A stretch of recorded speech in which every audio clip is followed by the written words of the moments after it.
Welcome back, friends. James Corbett here, CorbettReport.com, and you are tuned into Propaganda Watch. And this week on the program, we're going to harken back 8 years, if you can cast your mind back that far, to episode 211 of the Corbett Report podcast, where I talked about the concept of expertology and performed a little experiment that we could try even here today about a certain propaganda technique.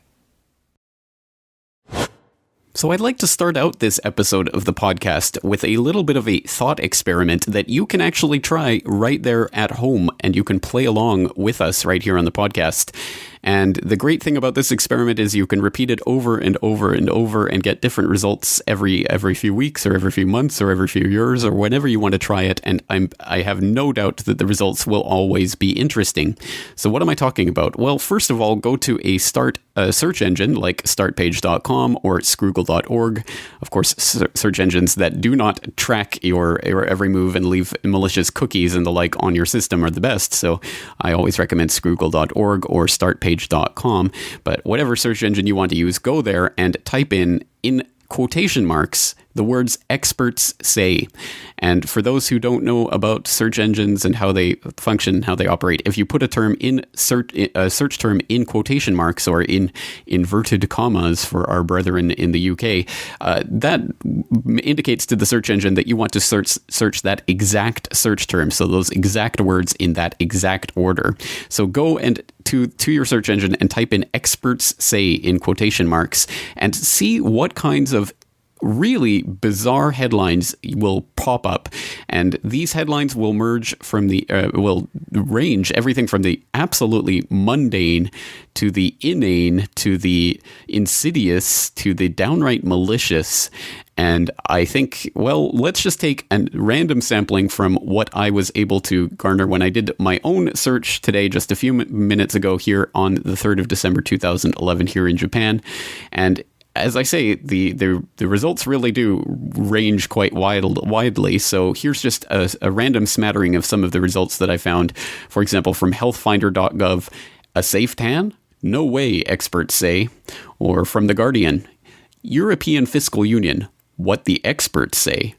Or arsenic, experts say real apple juice danger lies in calories, from cbsnews.com.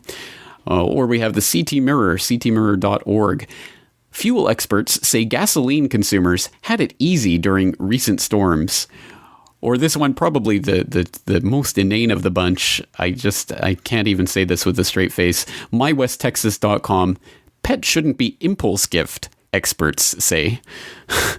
Oh, well, thank you, experts, for that amazing drop of wisdom there.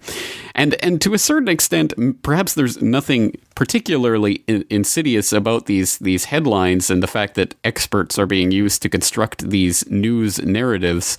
I think to a certain extent, it is just sloppy journalism combined with tight deadlines and the need to produce a story.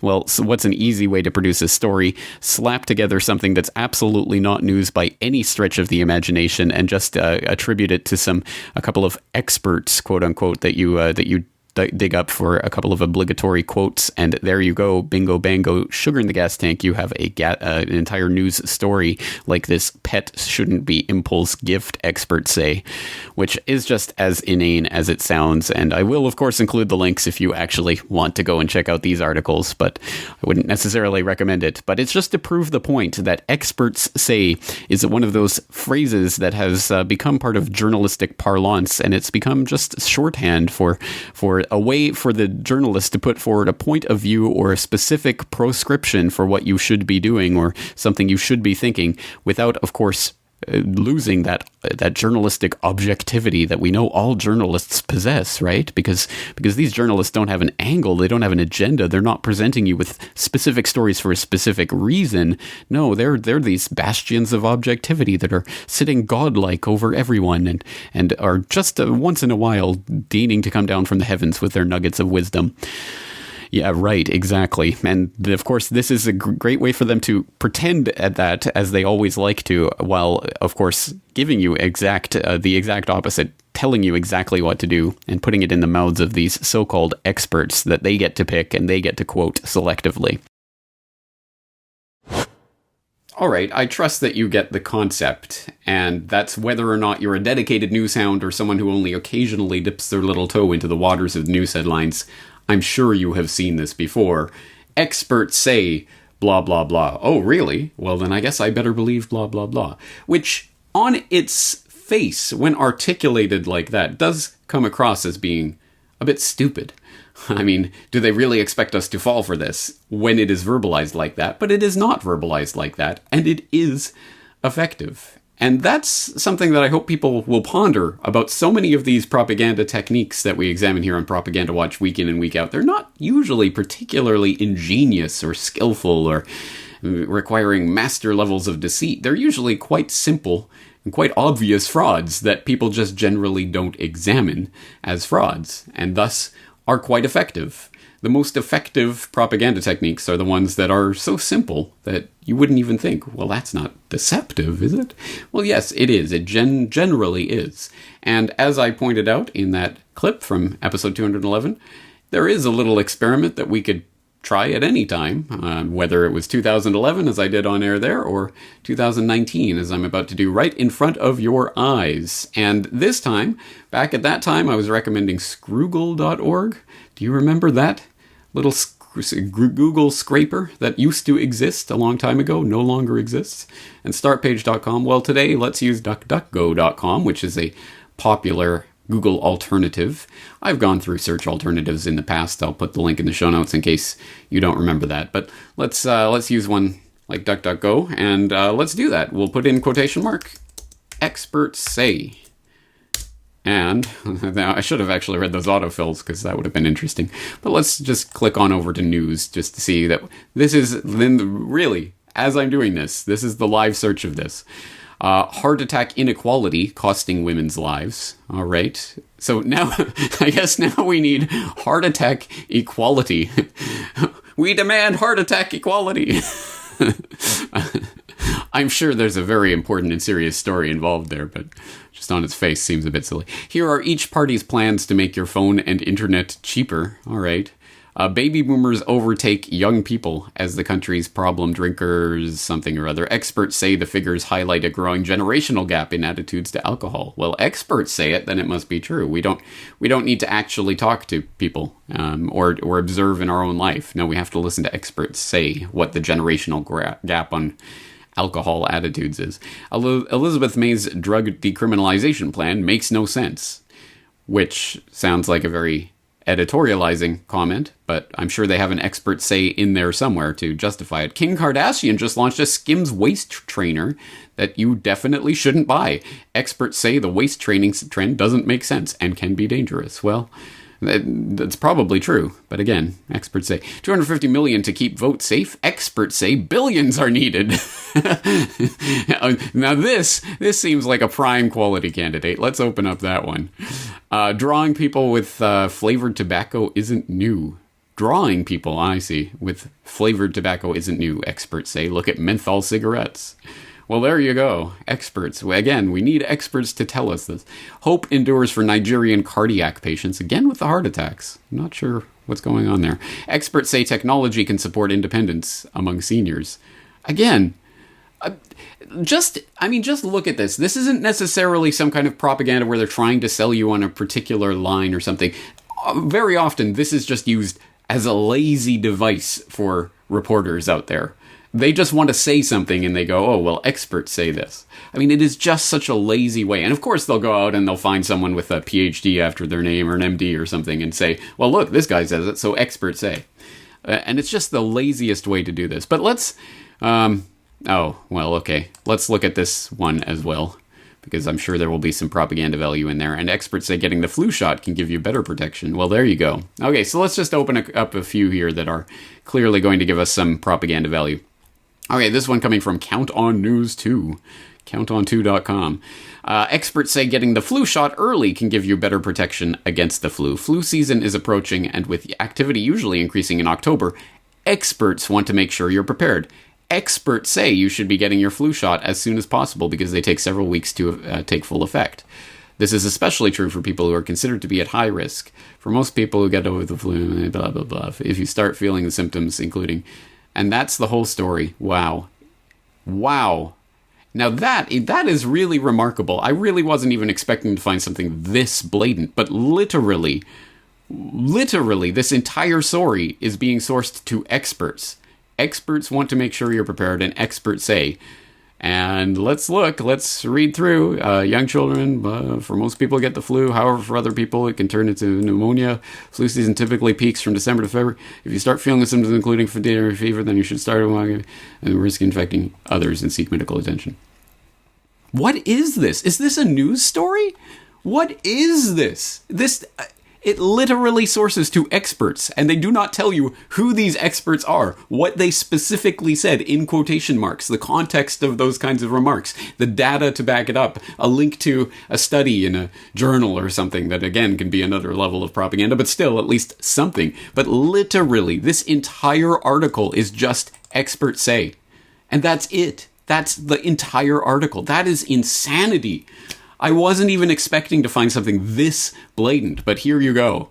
My God. And of course, I mean, do I need to explain all the excluded things from this? Like the fact that experts say, I'll just source it to that, because who needs to provide any sources whatsoever? But it is true, look it up. Experts say that the flu shot is not only ineffective, but in fact, people tend to get the flu more often when taking the flu shot. But let's not bother things with actual data, statistics, evidence, reports, people with actual names that we can turn to. Let's write an entire article based around experts want to make sure and experts say. Absolutely flabbergasting. I genuinely am flabbergasted by this. You are failing us. Plans frustration at UN climate talks. Scolded by Seth Borenstein. I'm sure I am familiar with that name, and I'm sure it's not good. But anyway, scolded for doing little. Leader after leader promised the United Nations on Monday to do more to prevent a warming world from reaching even more dangerous levels. As they made their pledges at the Climate Action Summit, though, they and others conceded it was not enough. And even before they spoke, teenage climate activist Greta Thunberg shamed them over and over for their inaction. How dare you? Secretary General Antonio Guterres concluded the summit by listing 77 countries that committed to carbon neutrality by 2050, 70 nations pledging to do more to fight climate change, blah, blah, blah, blah. None of this is news. None of this is new. This is just more of the same scaremongering based on long debunked and discredited non-science from the IPCC. More about that in my archive, but let's get to the gold here. U.S. President Donald Trump mocked Thunberg on Twitter. She seems like a very happy young girl, looking forward to a bright and wonderful future. So nice to see. Outside experts say they heard a lot of talk Monday, but not the promised action needed to keep warming to a few tenths of a degree. They say it won't produce the dramatic change the world requires. So this is how this is introduced into the story, simply as outside experts.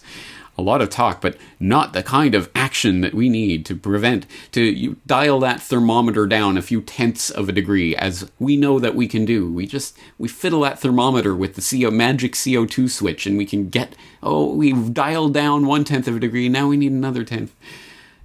Total nonsense. Anyway, at least this one does go on to actually name some of these so-called experts that they're quoting here. Sometimes I feel that Greta is still out in front of the Swedish parliament on her own, said Stanford University's Rob Jackson, who chairs the Global Carbon Project. We should look into that just for fun. But Bill Hare, who follows national emissions and promises for Climate Action Tracker, called what was said deeply disturbing and not adding up to much. The ball they are moving forward is a ball of promises, said economist John O'Reilly, co-director of MIT's Joint Center for Global Change. This is, a whole project that opens up in and of itself. Okay, well, at the very least, this article actually names some of these experts. So, yay. We have some actual names and organizations that we can track down, which is important because, all right, what is the Global Carbon Project? What is the Climate Action Tracker? What is the MIT Joint Center for Global Change? Who are these institutions funded by? Where do these experts get their funding to go around and doing this? And isn't it interesting? Again, just looking at this, there's significant investments that are being made into organizations that are dedicated to this propaganda narrative about, the carbon dioxide is going to kill us all. So let's just do some basic research. Global Carbon Project integrates knowledge of greenhouse gases for human activities in Earth system. Our projects include global budgets for 3 dominant greenhouse gases. Carbon dioxide, which is the only one you will ever hear about ever. Methane, and nitrous oxide, which, again, you'll never hear about in the general news reporting of this. I wonder why. Okay. Home, carbon analysis, carbon budget, CH4, recap, urbanization, and search. Well, how about some information on who you are? That would be nice. About GCP. A global project of Future Earth and a research partner of the World Climate Research Program, formed to work with the international science community to establish a common and mutually agreed base to support policy debate. So it is a climate lobby project. Goals... patterns of variability. What are the current geographical and temporal distributions of the major pulls and fluxes in the global carbon cycle? What are the control and feedback mechanisms, both anthropogenic and non-anthropogenic? Well, there they go. They at least include non-anthropogenic as one potential thing here. What are the dynamics of the carbon-climate-human system into the future, and what points of intervention and windows of opportunity exist for human societies to manage this system? Because, again, this is ultimately what this is all about, is managing the system. And the hubris that is built into this, that humans really can dial down or dial up the temperature of the planet by tenths of a degree by taxing carbon or creating a $100 trillion carbon trading market or whatever their plan of the week is not only hubris, but it does speak to the technocratic underlying aspect of this agenda, which I've talked about a lot, the post-carbon technocratic transhumanist enslavement grid agenda. I will include links for those who have somehow managed to miss a lot of my talk about this in the past. Mandate 10 years of activity. Okay. Established in 2001 in recognition of the scientific challenge and critical importance of the 10 years on, the GCP continues to work with the international community to lead and promote a coordinated research effort. Okay, well, great. But who are you? Sponsors. Well, there we go. Let's get to the fruit of this. The Commonwealth Scientific and Industrial Research Organization, the University of East Anglia. Yeah, interesting. Look them up in my archives. And the crimatologists who were guilty of a crime but were not charged because of statute of limitations. Australian Government Department of the Environment and Energy, Tyndall Centre, LCSCE, the Natural Environment Research Council, Cicero, Research Council of Norway, Stanford, Ministry of the Environment, Government of Japan. Yay, go Japan. World Climate Research Program, which I also would like to look into and know more about, which of course is some sort of United Nations affiliated project. Analysis and prediction of Earth system change for use in a range of practical applications. Informing UN Climate Action Summit, the WCRP Joint Scientific. So it's just one of these bodies that feeds into the general propaganda cycle that is part and parcel of the same bodies that are creating the reports. Anyway, so that's where these experts are coming from, or at least these particular experts when we're talking about the Global Carbon Project.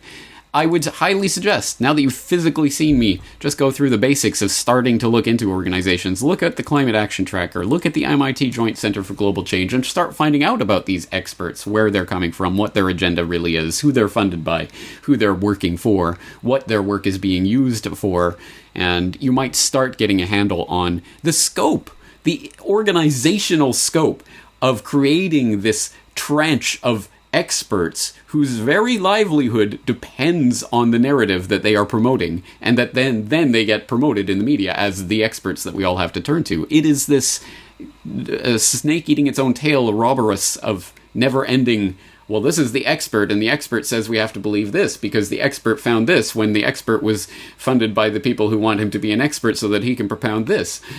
It's just this never-ending cycle that feeds perfectly into the 24/7 news media flow. All right, and the other one that we were taking a look at here, $250 million to keep votes safe? Experts say billions are needed. After months of pressure, Mitch McConnell agreed to spend $250 million for election security. Pennsylvania alone plans to spend $125 million just to update voting machines for 2020. If the full Senate, as expected, approves the recent committee decision to spend $250 million more to protect the 2020 elections from outside interference, Congress will have devoted at least $630 million towards that goal since Russia sought to influence the last presidential election. I wonder what the unfounded, unproven assertion in this sentence is. Again.